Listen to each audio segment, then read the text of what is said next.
Urban news से मैं हूं आपके साथ नदीम अकरम। महाराष्ट्र सरकार यानी कि शिवसेना सरकार जो है वो केंद्र सरकार भारतीय जनता पार्टी के लिए सिरदर्द बन चुकी है, क्योंकि कई साल पुराना गठबंधन टूटा और वो जो गठबंधन टूटा उसकी चर्चाएं हर जगह तेजी से हो रही हैं। पर अब जो हथियार था सर भारतीय जनता पार्टी का, वो हथियार पे ही शिकंजा कस लिया है। महाराष्ट्र सरकार ने ईवीएम पर रोक लगा करके बैलेट पेपर से चुनाव कराएगी और ये प्रस्ताव भी वो पास करने वाली है। कितना बड़ा झटका है ये भारतीय जनता पार्टी के लिए महाराष्ट्र में? बहुत बड़ा झटका है नदीम।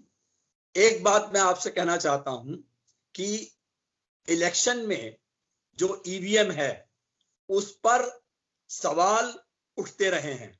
आज से नहीं, सवाल जैसे ही मोदी सरकार बनी थी उसके 1 या 2 साल बाद से ही इसके ऊपर सवाल उठने लगे थे कि कुछ ना कुछ हेरा फेरी ये ईवीएम मशीन्स के अंदर जरूर करते हैं। देखिए, इसका जवाब जो भारतीय जनता पार्टी ने दिया वो ये दिया कि अगर हम हेरा फेरी करते हैं तो आप झारखंड में कैसे जीते, आप पंजाब में कैसे जीते, आप और तमाम स्टेट्स के अंदर जो जीते हैं, दूसरी पार्टियां जीती हैं, वो कैसे जीती हैं। पर ऐसा लगता है कि ईवीएम में एक निश्चित तरीके की हेरा फेरी की जाती है जिससे कि आखिरी वक्त पे जो रिजल्ट है वो बदल दिए जाते हैं, वो पलट जाते हैं। मुझे ऐसा शक और शुबहा सबसे पहली बार बिहार इलेक्शन में हुआ कि जिस तरीके से वहां पर 36 घंटे तक गिनती चलती रही और आखिर में पता लगा कि जो गठबंधन था भारतीय जनता पार्टी और जेडीयू का, वो 10 सीटों से आगे निकल गया। तो ये एक गड़बड़ ये निश्चित रूप से है। एक और बात होती है जो अलग है, जो वो ये है कि हम जीती हुई अगर पार्टी हार भी जाती है तो उस हार को हम जीत में कैसे बदलेंगे, वो हथकंडा भी भारतीय जनता पार्टी का अब जग जाहिर हो चुका है। चाहे वो मध्य प्रदेश हो, चाहे वो कर्नाटक हो, और चाहे वो नाकामयाब कोशिश राजस्थान की हो, कोशिश बराबर की जाती है कि किसी तरीके से या तो गवर्नर के द्वारा या तो एमएलए को खरीद करके वो पार्टी का वहां पे अपनी सरकार बना लेते हैं। ऐसा मेघालय में हुआ, ऐसा अरुणाचल में हुआ, ऐसा गोवा में हुआ, ऐसा और भी बहुत सारी स्टेट्स में हो चुका है।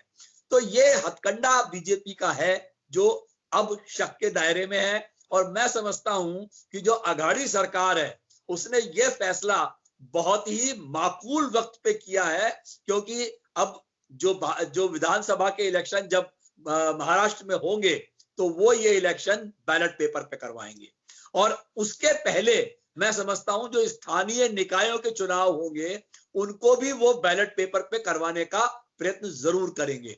तो ये एक अच्छी पहल है और मैं समझता हूं कि मोदी अमित शाह डुओ के लिए ये एक करारे झटके के रूप में आएगा, और इसको लेकर के और भी स्टेट्स ये डिमांड कर सकती हैं कि हम भी इस तरीके से ईवीएम छोड़ करके बैलेट पेपर पे करवाएंगे, क्योंकि जो भारतीय संविधान का जो नियम है उसके हिसाब से ये एक स्टेट सब्जेक्ट है चुनाव करवाना। तो वो चुनाव करवाने के लिए किस मेथड को अडॉप्ट करते हैं वो उनकी मर्जी पर है।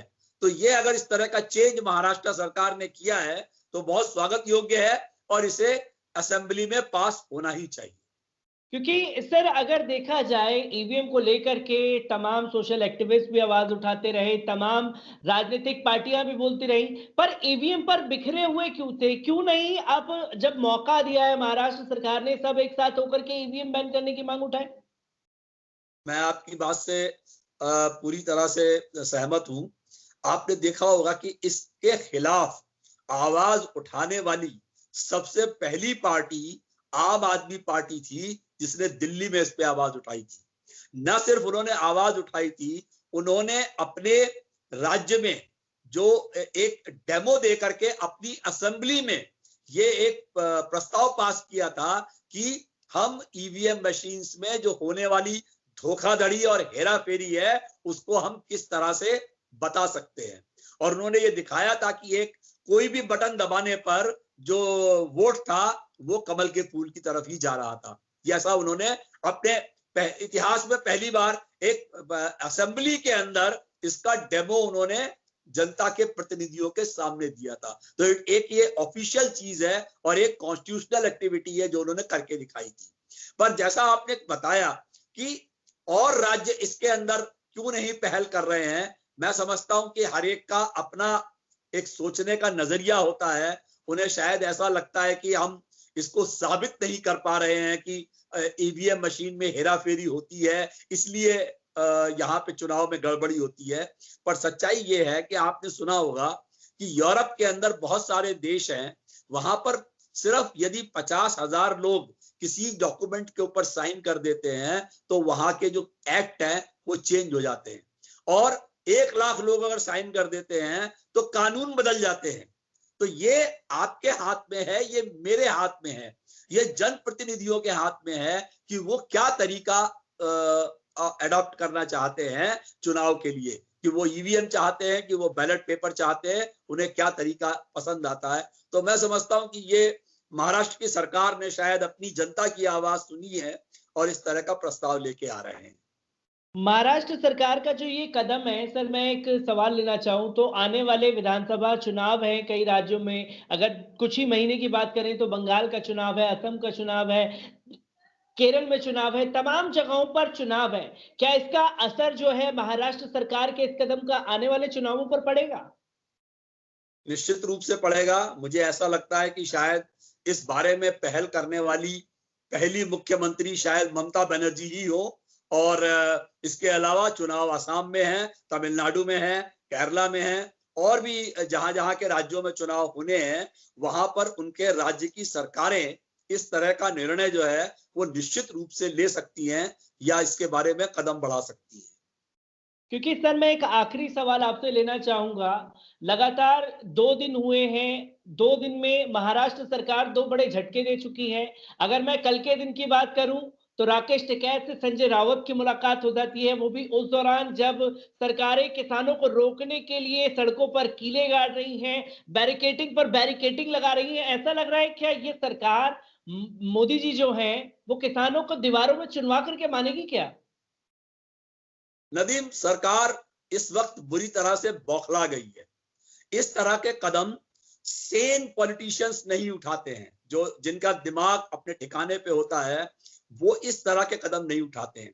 एक बहुत ही वाहियात तरीके का ये दिल्ली के अंदर जो सड़कों पे कीले लगा के बैरिकेड लगा के, ऐसा मैंने एक सोशल मीडिया पे पढ़ा था कि क्या ये इस तरह का अगर ये बैरिकेडिंग चाइना बॉर्डर पे करते तो शायद कुछ 100 स्क्वायर किलोमीटर की जमीन वापस मिल गई होती, या पाकिस्तान के खिलाफ करते तो शायद कोई दुश्मन को पराजित कर सकते थे। कि अपने लोगों के खिलाफ, अपने देशवासियों के खिलाफ इस तरह का काम करना जो है ये मैं समझता हूं कि शायद यूएन के, यूनाइटेड नेशंस के ह्यूमन राइट एक्टिविस्ट को और देश के भी जो ह्यूमन राइट कमीशंस हैं उनको इसकी संज्ञान लेना चाहिए और इसके ऊपर कार्रवाई करनी चाहिए, क्योंकि वो क्या कर रहे हैं, इसमें उनको पानी जो पीने का है उससे रोक रहे हैं, उनके जो नेचुरल एक्टिविटीज हैं उनसे उनको वंचित कर रहे हैं, उनका खाना जाने का रोक रहे हैं। और इसके खिलाफ आपने देखा कि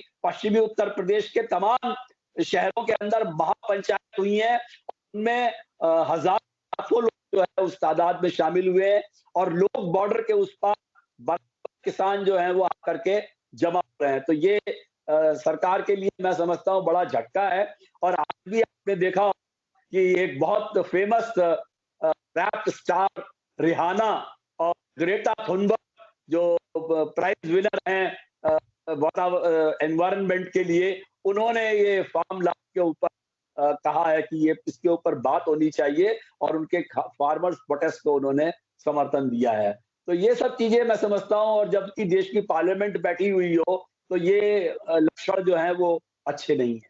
जी तो दोस्तों, महाराष्ट्र से हमारे साथ रवि श्रीवास्तव जी मौजूद थे, क्योंकि महाराष्ट्र से रवि श्रीवास्तव जी को जोड़ने का एक ही कारण रहा, क्योंकि महाराष्ट्र सरकार ने बीते 2 दिन में 2 बड़े झटके केंद्र सरकार को दे दिए हैं, यानी कि भारतीय जनता पार्टी को।